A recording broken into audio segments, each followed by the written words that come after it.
Welcome to online classes of Paragon School. I am Govind Singh Tawar, PGT Biology. हम biology में discuss करने वाले हैं आज कुछ बेसिक्स के ऊपर और इन्हें हम कंटिन्यू रखेंगे।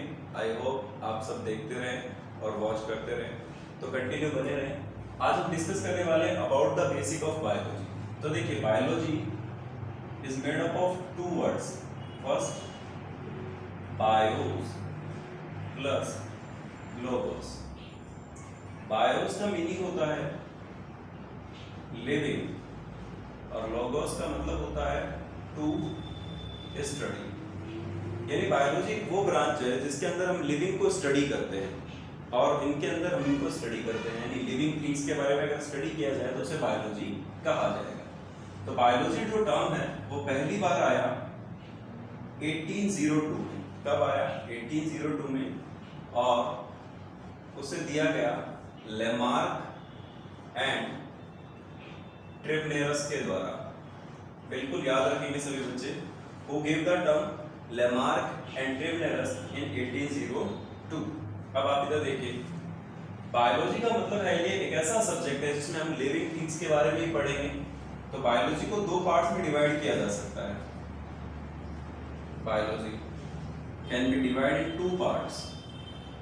First of all botany and second zoology.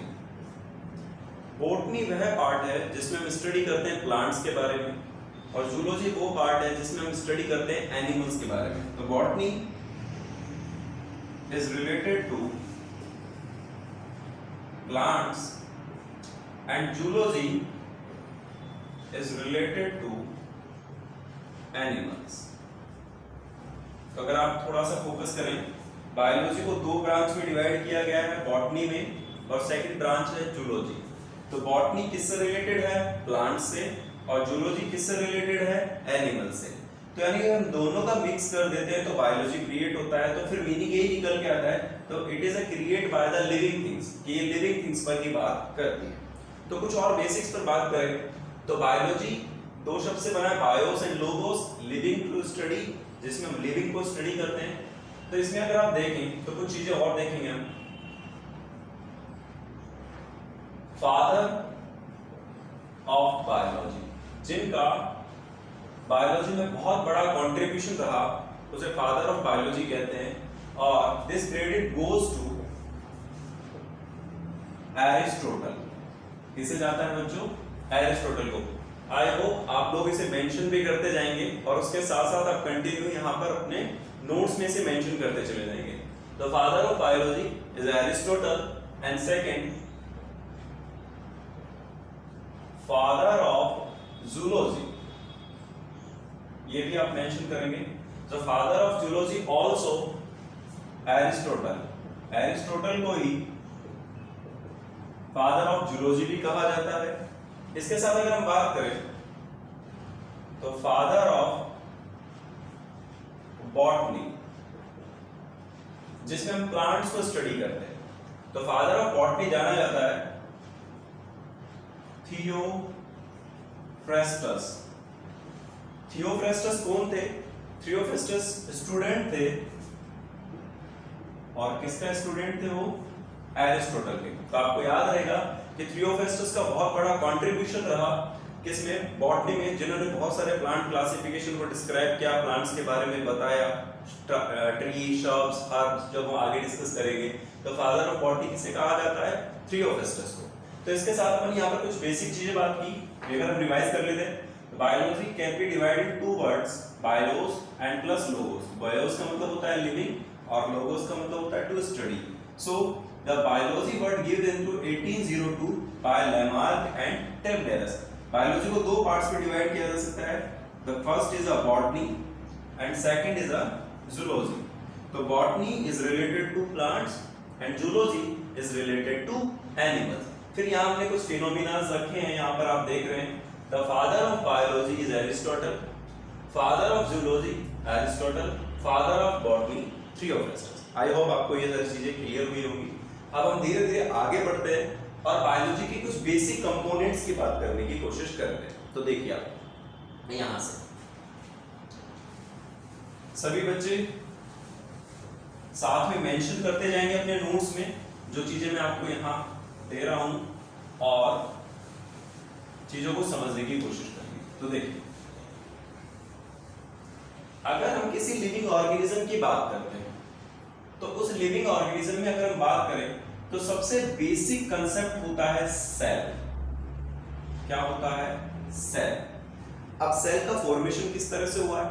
तो सेल का फॉर्मेशन सिंपलेस्ट फॉर्म से कॉम्प्लेक्स फॉर्म में होता है। तो आप इसके फॉर्मेशन के ऊपर समझने की कोशिश कीजिए। तो सबसे सिंपलेस्ट अगर हम बात करें तो एटम्स मिलकर बनाते हैं मॉलिक्यूल्स, मॉलिक्यूल से बनता है सेल, सेल से बनता है बच्चों टिश्यू, टिश्यू से बनता है ऑर्गन और ऑर्गन से बनता है सिस्टम और सिस्टम से बनता है एक organism.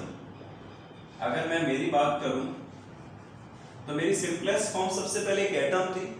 It consist will be change into the molecules, that molecules make of cell, then after cell make of tissue, tissue make of organ and organ make of system and system make of organism। तो यानी एक simplest form से एक complex form का formation हुआ है, वो इस बेसिक प्रोसीजर में होता है। तो ये मैं आप इसको कह सकते हैं कि एक ये बॉडी ऑर्गेनाइजेशन है, ऑर्गेनाइजेशन है। क्या है बच्चों? ये एक बॉडी ऑर्गेनाइजेशन है। जिस बॉडी ऑर्गेनाइजेशन पर हम बात करें तो एक बेसिक चीजों से शुरुआत होती है और कुछ कॉम्प्लेक्स स्ट्रक्चर्स का फॉर्मेशन होता है। तो मैं आपको थोड़ा सा एग्जांपल देना चाहूंगा। तो देखिए, आपने पढ़ा होगा कि दो टाइप की सेल्स होती है, प्रोकैरियोटिक और यूकैरियोटिक। आप चिंता ना करें, मैं दोनों को डिस्कस करके बताऊंगा कि what is prokaryotic and eukaryotic. तो एग्जांपल में अगर हम बात करें तो देखिए बच्चों, प्रोकैरियोटिक में अगर हम एक एग्जांपल लें अमीबा और एक एग्जांपल ले लेते हैं ह्यूमन बीइंग्स, ह्यूमन। तो देखिए, amoeba is a single cell but humans are multicellular cells, but amoeba can perform, the human also can perform these functions. कि अमीबा जो सारी चीजें कर सकता है वो ह्यूमन कर सकता है और जो ह्यूमन कर सकता है वो सारी चीजें अमीबा कर सकता है। तो आप देखिए, ये एक सिंगल सेल का बना है और ये बिलियंस ऑफ सेल का बना है, यानी करोड़ों अरबों सेलों से ह्यूमन सेल्स बनी है, तो परफॉर्म कर सकते हैं सारे फंक्शंस को। तो यानी इसका मतलब cell is a basic unit of life. तो यानी सबसे पहली अगर शुरुआत करें तो cell is a basic unit of life. Cell क्या है? एक cell is a basic unit of life. अगर आप इसकी बात आगे करते हैं तो cell is a basic unit of life की मैं अगर बात करूं तो सेल ही वो स्ट्रक्चर है जिसने पूरे ऑर्गेनिज्म को बनाया है। तो सेल एक बेसिक यूनिट है। जैसे मैं आपको बताना चाहूंगा, हमारा एक बिल्डिंग होता है, उस बिल्डिंग में बहुत सारी यूनिट्स काम करती हैं। जैसे ब्रिक्स हो गए, वहां पर अगर हम स्टोन्स को देखें, जिसके बाद आयरन यानी सरिये की फॉर्म को देखें, सीमेंट को देखें, ये सब एक यूनिट्स हैं और उन यूनिट्स से पूरा बिल्डिंग बनता है। तो ह्यूमन बीइंग्स भी तो बिल्डिंग की तरह ही है। तो उसका बेसिक यूनिट क्या है? सेल।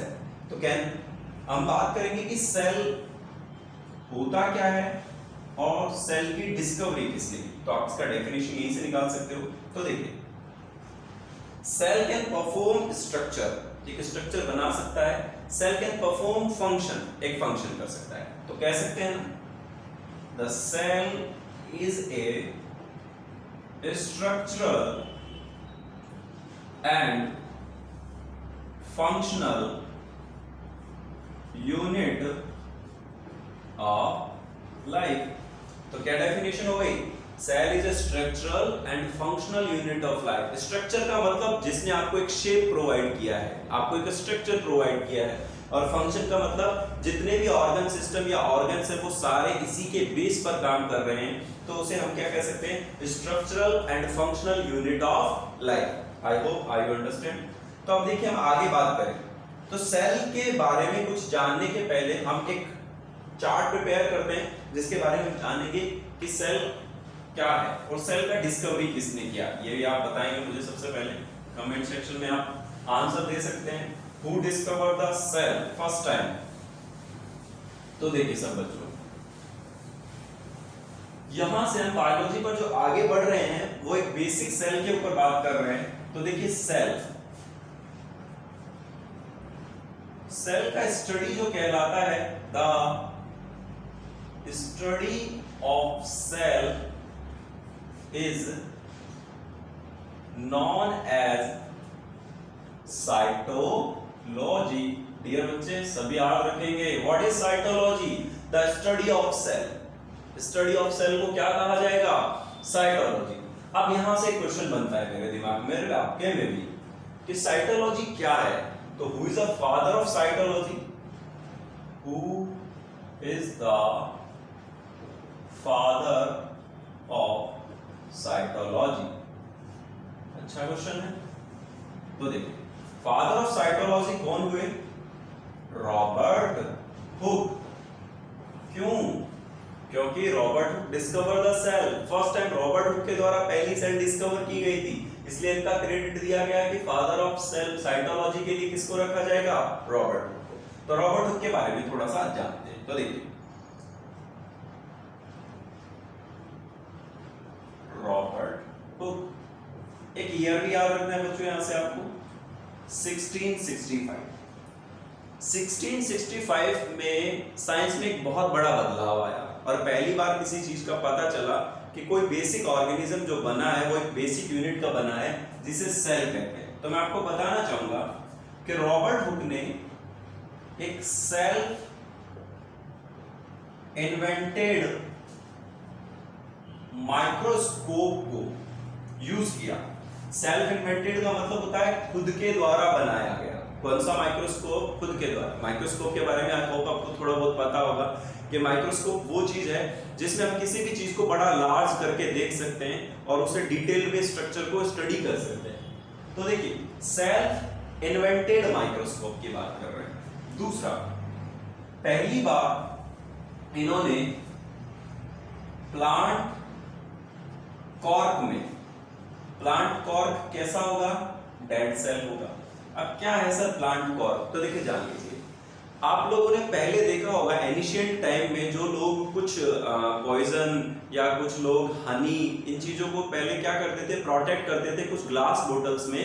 तो वहां पर एक कवरिंग की जाती थी वुड लाइक स्ट्रक्चर का, जो एक डॉट की तरह काम करता था, उसे हम कॉर्क कह सकते हैं। तो आप थोड़ा सा देखिए यहां समझें कि ये एक वुड है, लकड़ी वाला पार्ट है, और इस लकड़ी के पार्ट के हम छोटे छोटे स्लाइस काटें, बहुत थिन स्लाइस होंगे, और इन बहुत छोटे स्लाइस को काट कर अगर हम स्टडी करें तो पहली बार सेल को देखने का जो कंट्रीब्यूशन मिला वो किसको मिला? रॉबर्ट हुक को। तो यहां पर जो सेल थी वो कैसी सेल थी? Dead cell. अब यहां पर क्या हुआ? तो यानी this credit is goes to Robert Hooke, he discover the first cell but is a dead cell. तो ये याद रखना है आपको कि डिस्कवरी फर्स्ट सेल की किसके द्वारा की गई? रॉबर्ट हुक के द्वारा की गई, लेकिन वो एक लिविंग सेल नहीं थी, वो एक कैसी सेल थी? Dead cell. ये याद रखेंगे सभी बच्चे। इसके साथ मैं आपको बताना चाहूंगा कि रॉबर्ट हुक ने अपने इस इन्वेंटेशन को पब्लिश करने के लिए एक बुक को इन्वेंट किया। तो आप देखें, he wrote a book Micrographia. देखिए बच्चों, नीट के लिहाज से क्वेश्चन बहुत इंपॉर्टेंट है। Who wrote the book of Micrographia? तो याद रखना कि माइक्रोग्राफिया जो बुक किसके द्वारा लिखी गई? रॉबर्ट हुक के द्वारा लिखी गई, और जिसमें उन्होंने पहली बार एक सेल के बारे में डिस्कस किया, और वहां एक 7th चैप्टर था जिसके ऊपर लिखा गया द इंट्रोडक्शन ऑफ सेल। देखिए मैं आपको थोड़ा सा कंफ्यूज नहीं करना चाहता, लेकिन मैं बताऊंगा कि एक्चुअली रॉबर्ट हुक ने यहाँ पर सेल को डिस्कवर नहीं किया, उन्होंने सेल वॉल को डिस्कवर किया, लेकिन बाद में पता चला कि दे बोथ आर रिलेटेड, कि सेल वॉल एक बाउंड्री है और सेल के सराउंडेड प्रेजेंट होती है, जिसके बारे में हम बात करेंगे। तो आपको जब मैं सेल वॉल पढ़ाऊंगा तो आपको बताऊंगा कि cell wall is related, cell wall एक सराउंडेड बाउंड्री होती है प्लांट सेल्स में मेनली, तो उसकी डिस्कवरी भी किसके द्वारा की गई? रॉबर्ट हुक के द्वारा की गई। तो माइक्रोग्राफिया बुक किसने लिखा? रॉबर्ट हुक ने। इसके बाद टाइम बदला और कुछ साइंटिस्ट आए और दूसरे साइंटिस्ट का नाम था एंटोनी वॉन लेवेनहुक। देखिए बायोलॉजी वर्ल्ड में अगर मैं इनका नाम दूं तो बहुत ही खुशी की बात है। इनके द्वारा इतने इन्वेंटेशन किए गए, अकेले ने बहुत सारे इन्वेंटेशन किए। He invent microscope, he discover bacteria cell, he discover sperm cell, he discover enamel in teeth। ये सारे डिस्कवरीज किसके द्वारा किए गए? एंटोनी वॉन लिवेनहुक ने। तो ये इनके लिए क्या ज्यादा है? he discovered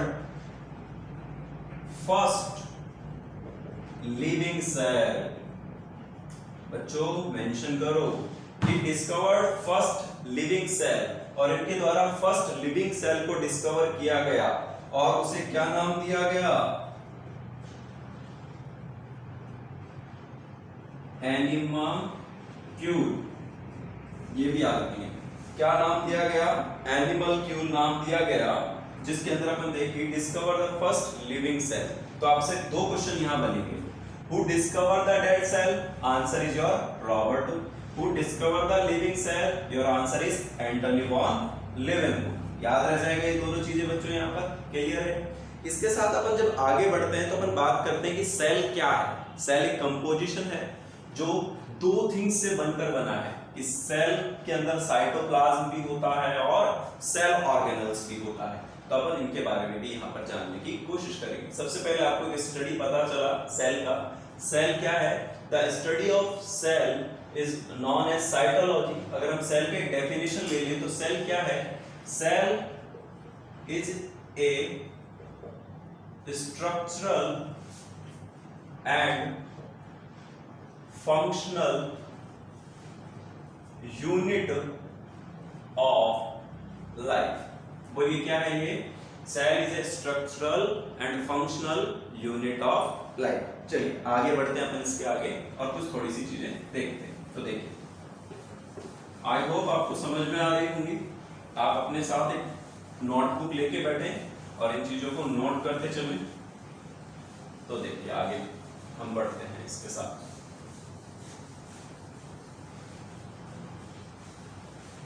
देखिए तो अगर हम बात करें किसी एक सेल के पास, सेल के पास पहले दो चीजें होती हैं।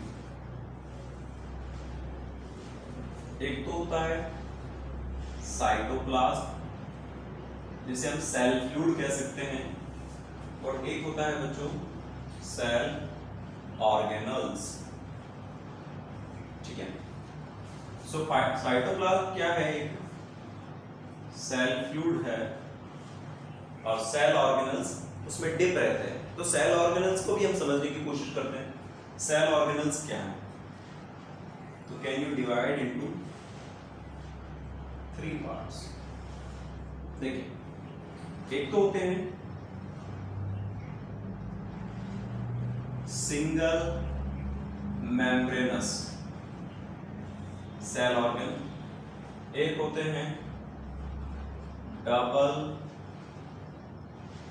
मेम्ब्रेनस सेल ऑर्गन, और एक होते हैं बच्चों विदाउट मेम्ब्रेनस। तो देखो कैसे क्या बात करनी चाहिए।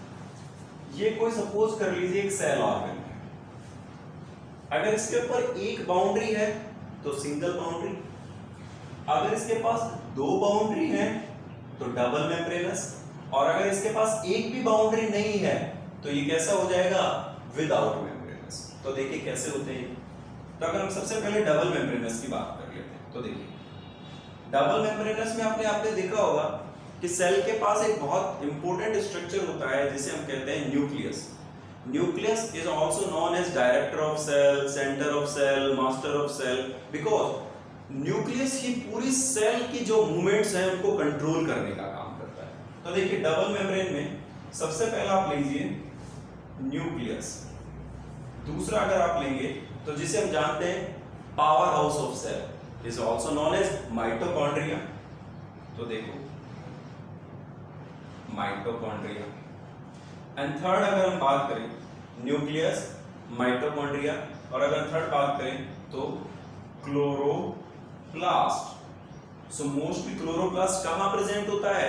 In plant cells. Animal cells में क्लोरोप्लास्ट प्रेजेंट नहीं होता है। तो बच्चों अब इधर देखो, विदाउट मेम्ब्रेनस। विदाउट मेम्ब्रेनस कौन होते हैं? दो ही सेल ऑर्गन है आपके, एक तो होता है राइबोसोम, एक होता है सेंट्रियोल। बोलिए क्या होता है? राइबोसोम और सेंट्रियोल।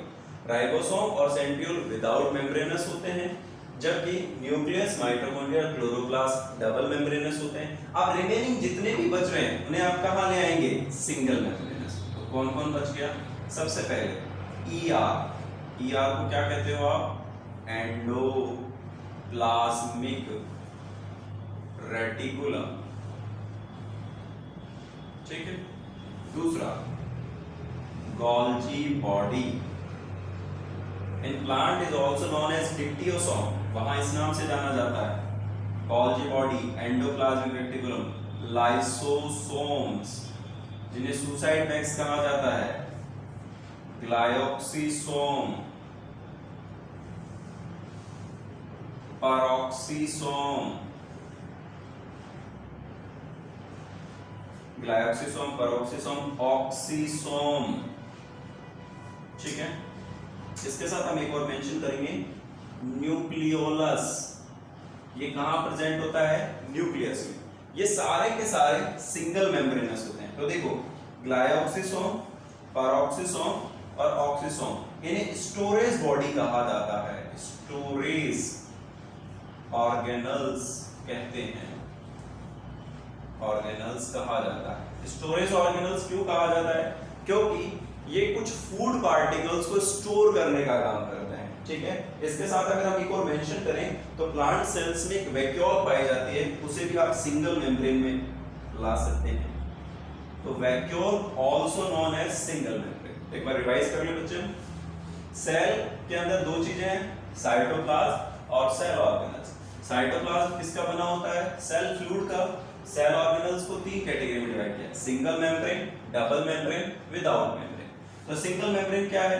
सबसे पहला एंडोप्लाज्मिक रेटिकुलम, दूसरा Golgi body, lysosome, glyoxysome, peroxisome, oxysome, nucleolus और वैक्यूल। ये सब सिंगल मेम्ब्रेनस हैं।